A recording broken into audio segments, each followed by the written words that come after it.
पावसाळा जवळ येताच शेतकरी शेतीच्या मशागतीच्या कामाला लागले। पेरणीच्या पूर्वतयारीला सुरुवात झाली। ट्रॅक्टरच्या साहाय्याने शेतीची नांगरणी, वखरणी व बीज टोकणीसाठी बेड पाडण्याच्या कामाला शेतकरी राजा सज्ज होतात। डिझेल मिळत नसल्यामुळे शेतीची कामेही ग्रामीण भागात थांबल्या गेली।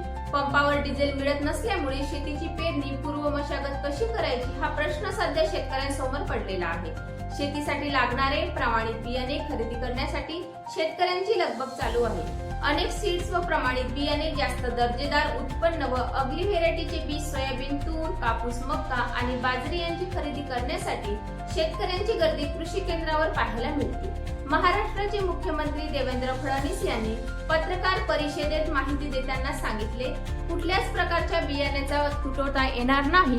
20 लाख प्रत्येक जिल्ह्यामध्ये आवश्यक त्यापेक्षा बियाणे उपलब्ध आहे। 20.16 लाख टनाची आवश्यकता पेरणीसाठी आहे, त्यापेक्षा 28 लाख टन बियाणे आपल्याकडे उपलब्ध असल्याचे मुख्यमंत्री देवेंद्र फडणवीस यांनी पत्रकारांशी बोलताना सांगितले। आवश्यक त्यापेक्षा जास्त बियाणं उपलब्ध आहे आणि विशेषतः आता जवळपास 20.16 लाख मेट्रिक टनाची आपल्याला आवश्यकता आहे।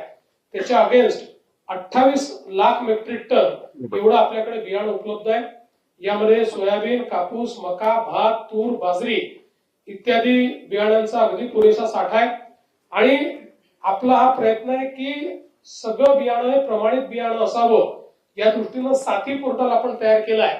साथी पोर्टलवर रजिस्टर्ड असलेलं बियाणंच विकत घेण्यात यावं अशा पद्धतीचा आपण शेतकऱ्यांना त्या ठिकाणी आग्रह करतो, जेणेकरून त्यांची जी काही फसवणूक आहे ती फसवणूक या ठिकाणी होणार नाही आणि त्या माध्यमातून शेतकऱ्यांना योग्य अशा प्रकारचं बियाणं त्या ठिकाणी मिळेल।